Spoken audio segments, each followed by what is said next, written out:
They say karma has perfect timing. If that's true, I'm the proof. I'm 34 years old, sitting alone in my Jacksonville apartment, scrolling through wedding photos I'm not in. The bride was my best friend. The groom was supposed to be mine. Let me back up. This isn't a story about missed opportunities or bad timing. This is a confession.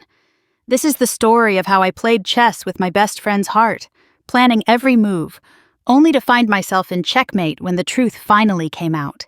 Her name was Sophia Martinez, and we'd been inseparable since college at Florida State.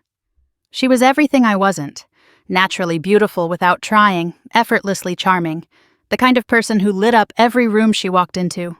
I was the planner, the one who remembered birthdays and filed away everyone's secrets for safekeeping. We balanced each other perfectly, or so everyone thought. The problems started when she met Daniel Walker.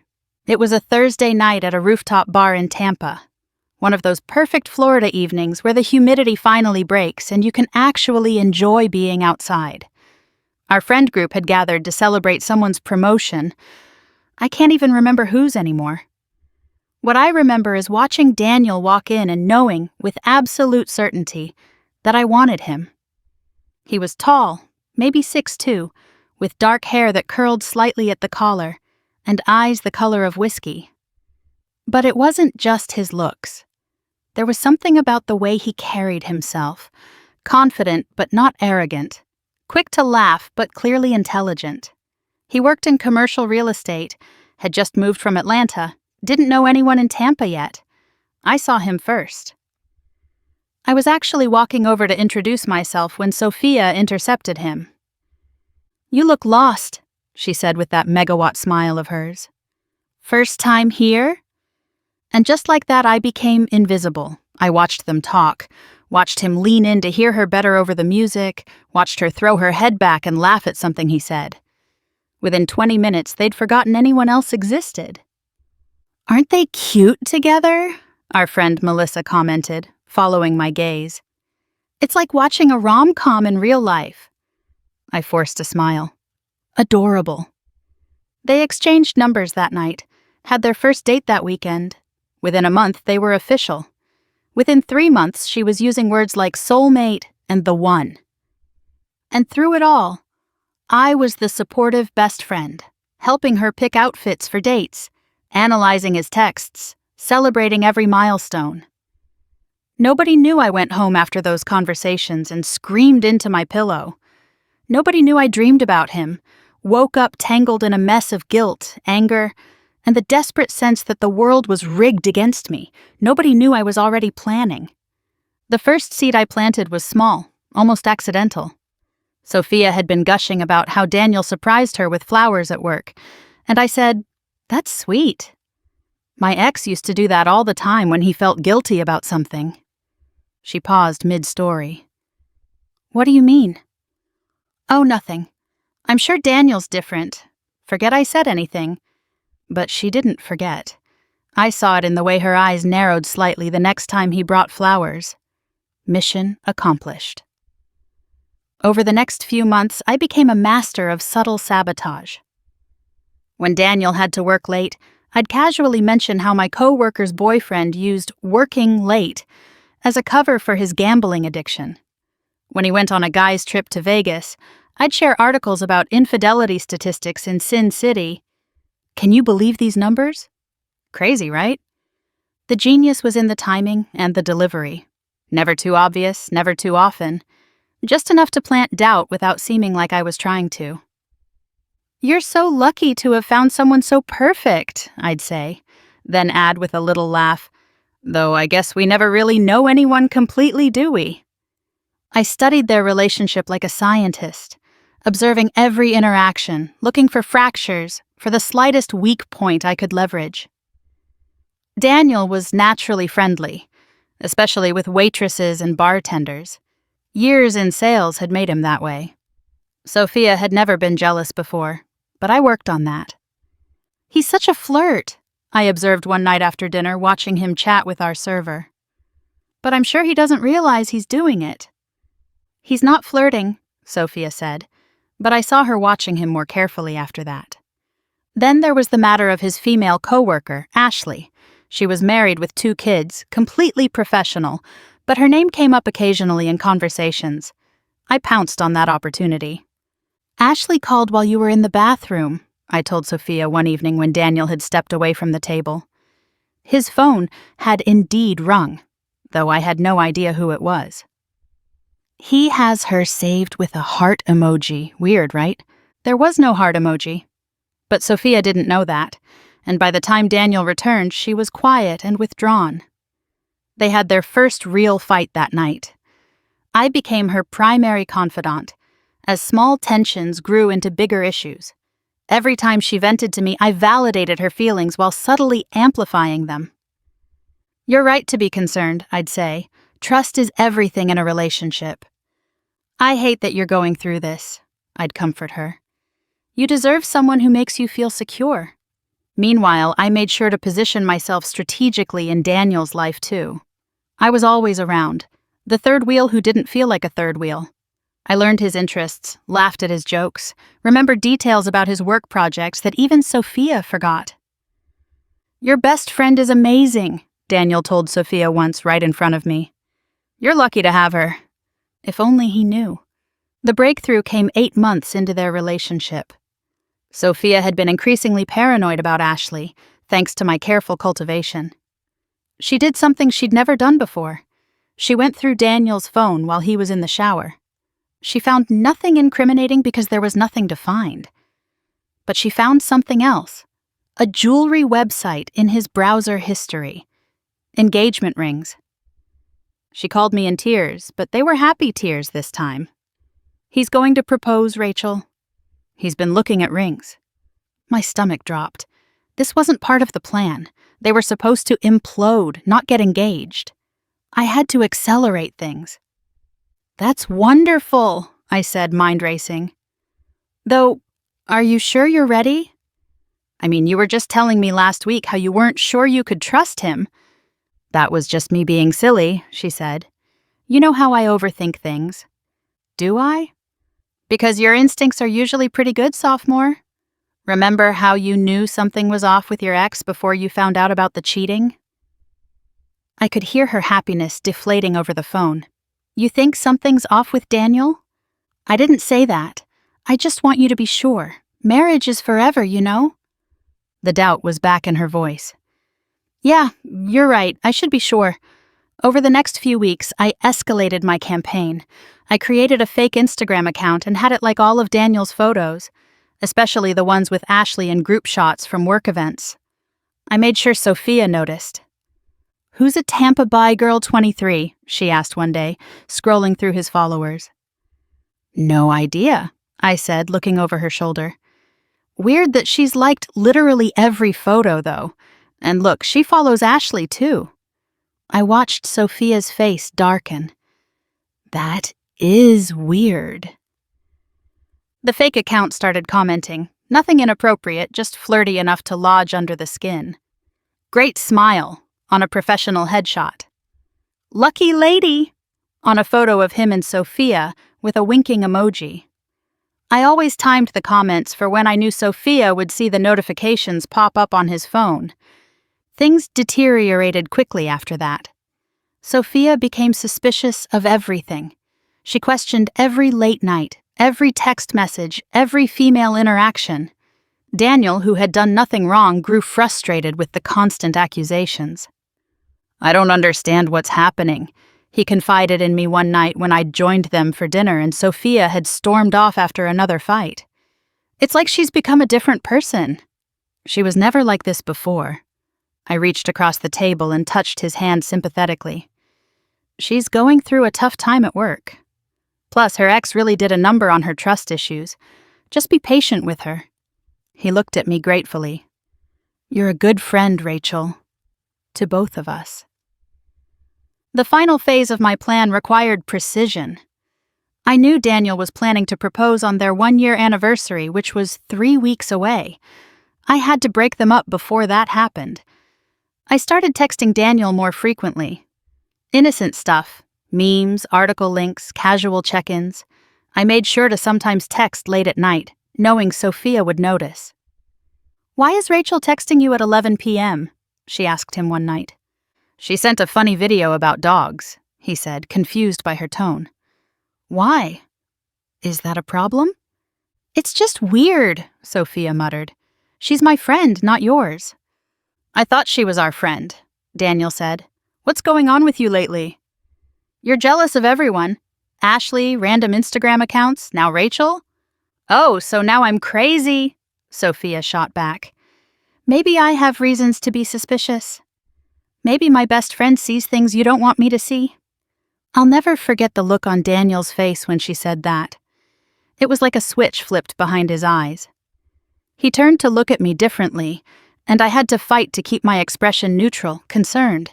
Inside, I was panicking. Had I pushed too far? The explosion happened 2 days later. Sophia had convinced herself that Daniel was having an emotional affair with Ashley. She confronted him at his apartment, and I made sure to be there for support. The fight was nuclear, months of cultivated suspicion and resentment detonating all at once. "I know something's going on with her," Sophia screamed. "Just admit it." "There's nothing to admit," Daniel shouted back. "Ashley is married. She's my colleague. I've never even been alone with her." "Rachel saw the texts," Sophia lied, desperately grasping for evidence. "She told me about the late-night messages, the heart emoji." "What?" Daniel turned to me. "Rachel, what is she talking about?" This was my moment. I could have backed down, told the truth, saved their relationship. Instead, I doubled down. I didn't want to get involved," I said hesitantly. "But I did see some messages that seemed friendly. Maybe too friendly." It was a lie, of course. But Sophia was too far gone to question it, and Daniel was too shocked to defend himself properly. "This is insane," he said quietly. "I've never been inappropriate with Ashley or anyone else. Ever." He looked at Sophia with something like grief. "I was going to marry you. I bought a ring, but I can't be with someone who doesn't trust me, who turns my friendships into affairs in her head."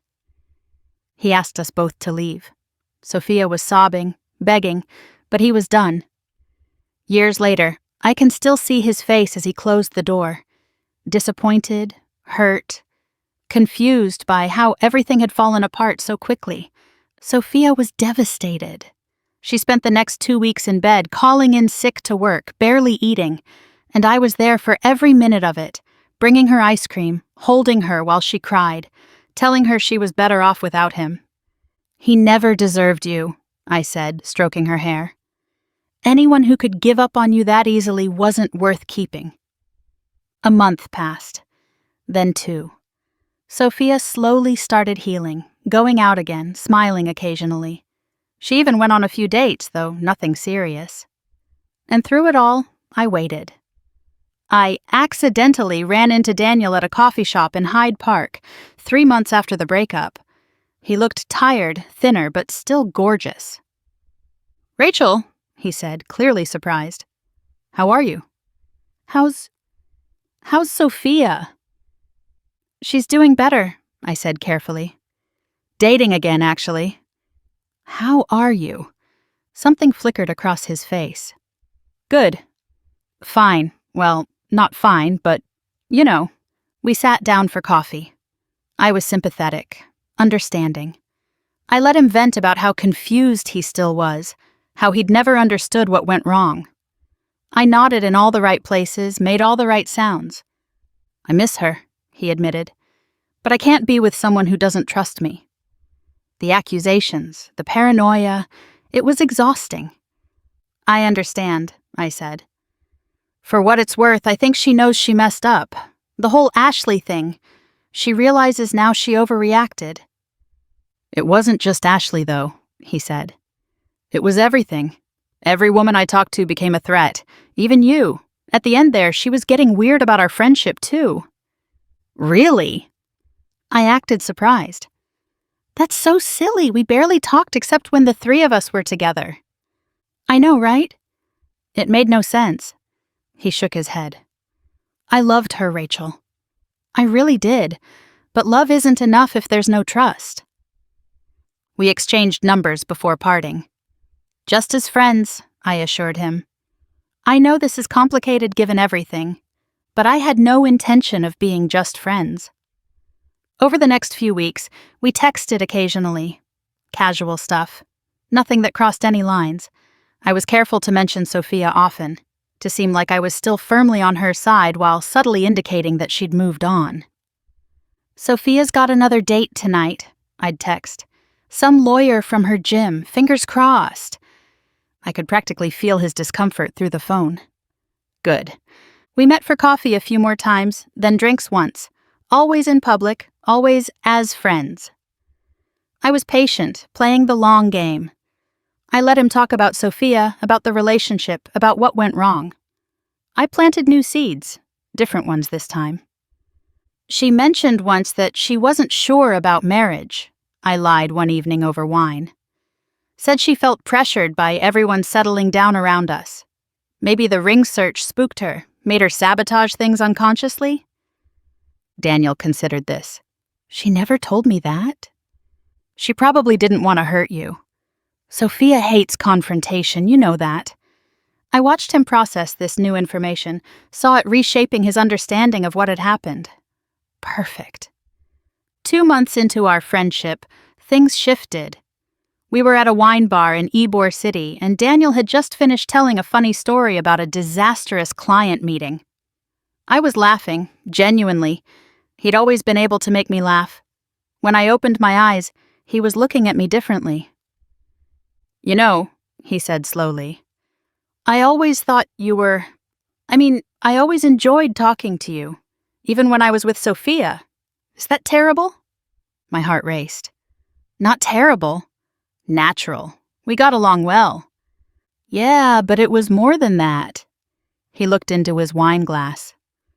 "Sometimes I felt like you understood me better than she did. Like we were on the same wavelength." "Daniel," I said softly, reaching for his hand. "I know," he said quickly. "I know this is complicated. She's your best friend." "Was your best friend? I don't even know anymore." "We've drifted apart since the breakup," I said, which was partly true. Sophia had been pulling away, canceling plans, not returning texts as quickly. I think she feels guilty about how things ended. Or maybe she associates me with that time in her life. "I don't want to come between you two," he said. "You're not," I assured him. "Whatever happens with our friendship isn't your fault. People grow apart sometimes." He kissed me that night. Outside the wine bar, under a streetlight, with people walking past us on the sidewalk. It was everything I'd imagined for over a year. Electric, perfect, worth all the planning and manipulation. "I can't believe this is happening," he whispered against my lips. Neither could I. I'd actually pulled it off. We kept it secret at first. I told him I needed time to figure out how to tell Sophia, that I wanted to be sensitive to her feelings.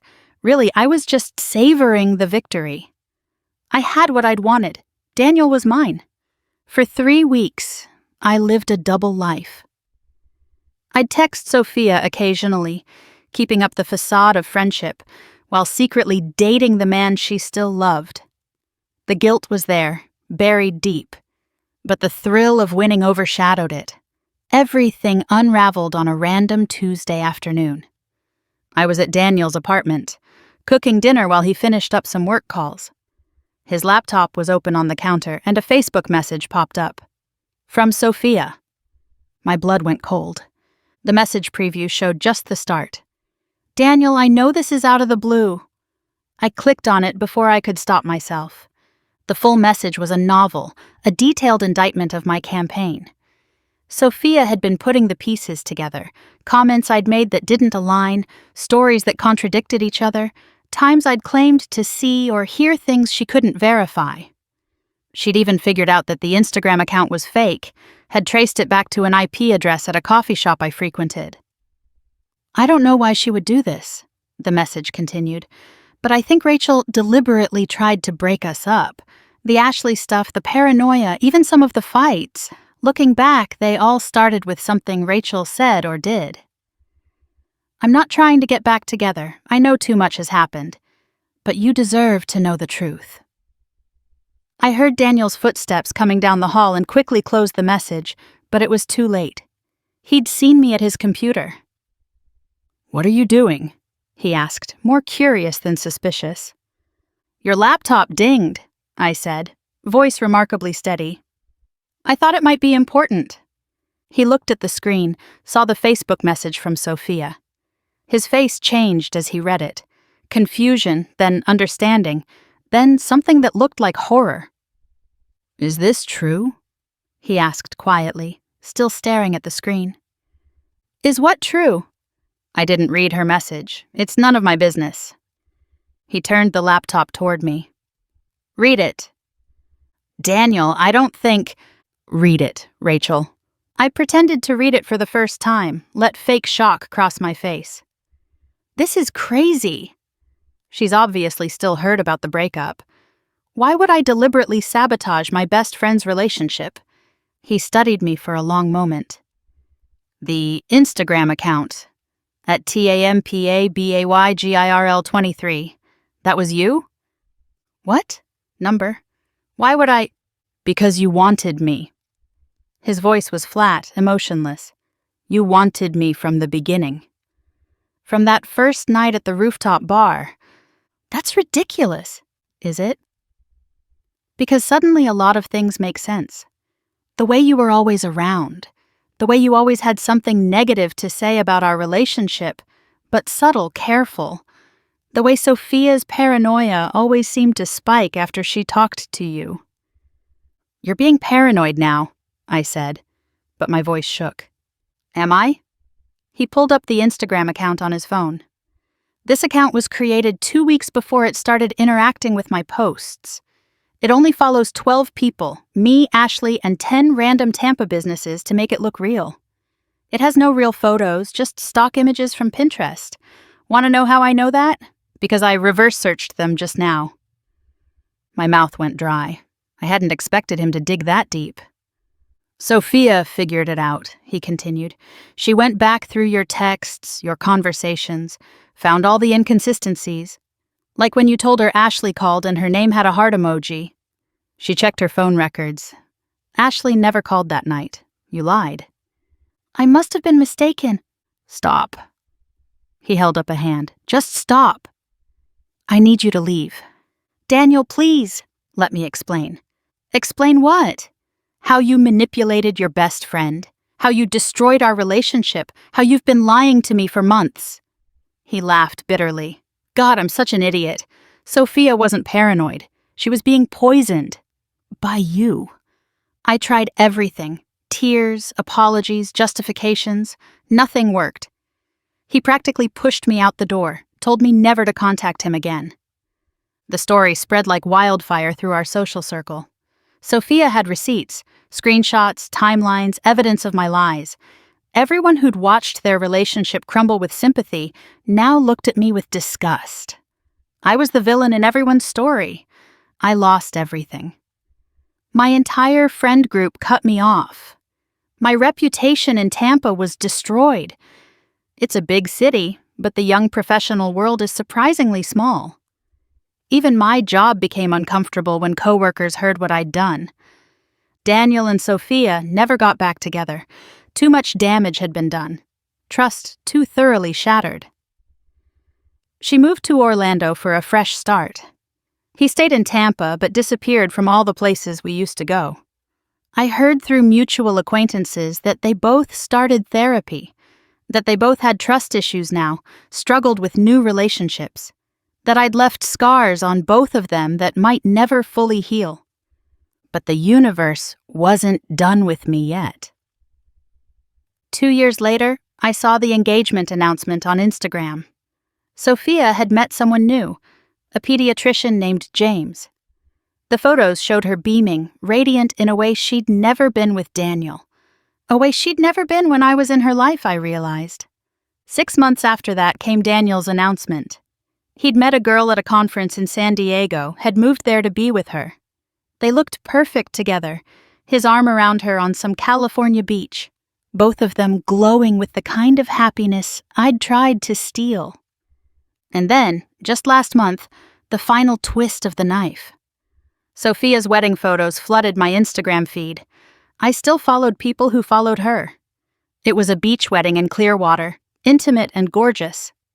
In one photo, I spotted a familiar face among the groomsmen, Daniel. They'd found their way back to friendship. Not romance, they'd both moved on, but something maybe even more precious. They'd forgiven each other, understood that they'd both been victims of the same manipulation. They'd healed, separately and together. In one candid shot, they were laughing at something.